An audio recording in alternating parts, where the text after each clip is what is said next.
Karen, welcome back to my social life. I'm happy to have you back on the podcast because since we last recorded this episode, a lot has changed in those few weeks. We're now dealing with a global pandemic that's affecting all businesses and the world. So I'm glad to have you back on so we can kind of touch on this and how brands can operate now with in this uncharted territory. So what is your perspective on how marketers should be thinking right now in terms of the coronavirus? Well, I mean, I think, marketers need to really step up, especially marketing leaders, and offer help, information, and I think most of all, hope for their employees, their customers, and for the community at large. We're definitely dealing with a large global pandemic, but there's also been many of us who have dealt with the dot-com meltdown, 9/11, 2009 financial crisis.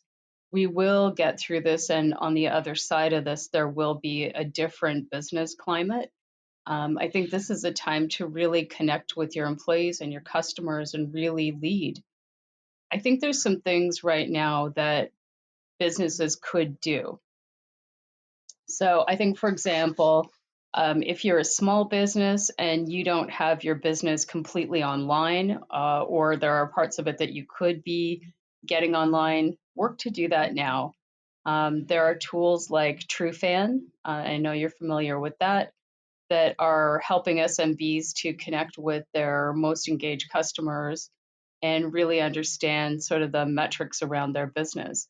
So leverage tools, get online, do as much of you can to sort of digitize or get your business online. I think also reaching out to your customers and seeing how you might be able to help them or revise your business model based on how things are going for them.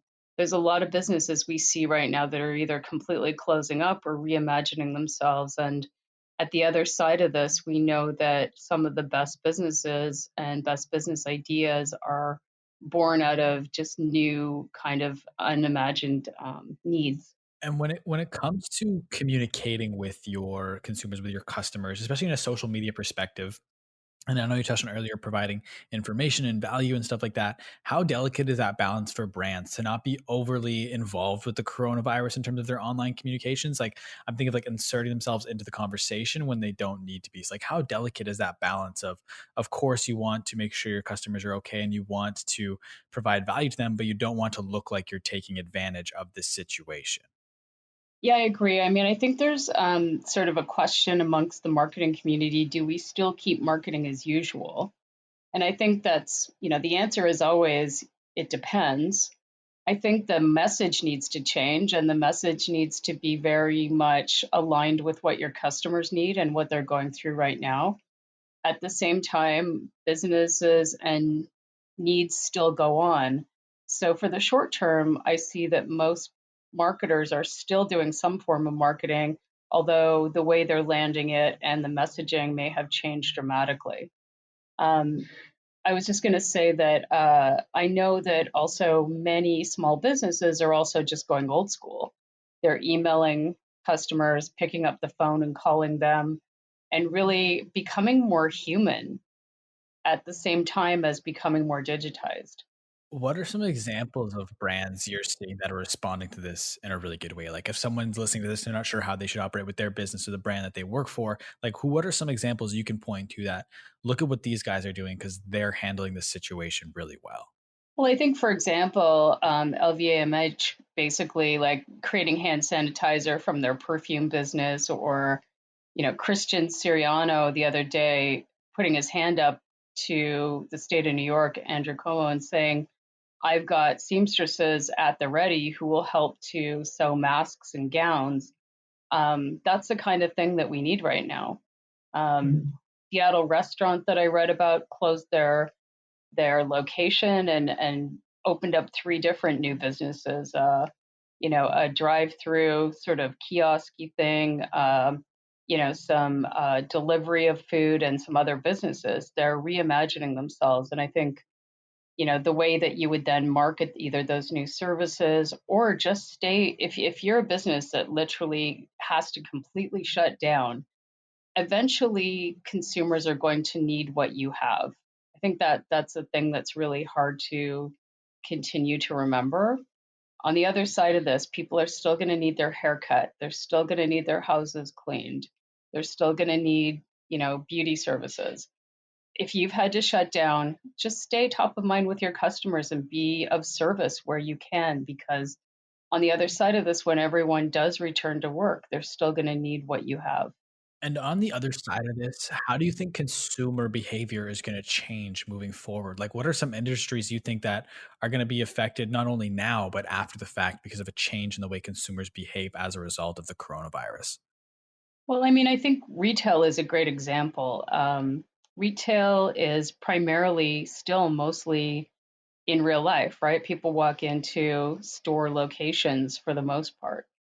Now, more than ever, they're learning to order online, they're learning to order curbside service. Sort of the consumer experience of retail is changing dramatically.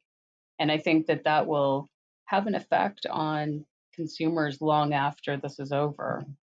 I also think that, there's definitely a trend or a desire to buy from companies that care and that have purpose. And I think companies that really walk their talk during this time will favor a lot of brand loyalty and customer favorability on the other side. And what are some ways you can show that you walk the talk? Like, what are some ways that brands can show that they truly care and they truly believe, like, they truly have a purpose?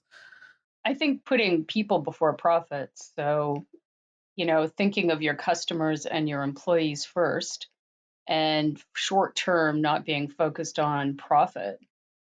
Although, I get that some small businesses need to survive, but doing what's right now is really what we should be doing. Completely agree. And I was curious too, like, so you mentioned how people are now learning to shop online and retail is adapting to that. Do you think once we kind of get to the other side of this, at least initially, we're going to see a boom in terms of experiences and people looking for reasons to get out of their house because they're going to be so cooped up. They're going to have that cabin fever feeling that they're going to be looking for things to do. So you're going to see that potentially we can see things swing in the opposite direction of people looking for places to go and reasons to get out of the house.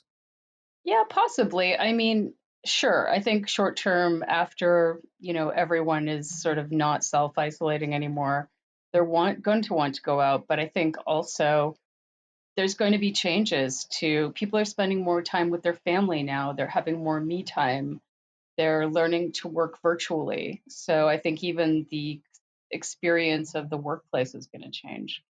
And like, what are some ways you think that we'll see the workplace change as a result of this? Like, just more remote working, or what are some things you're thinking?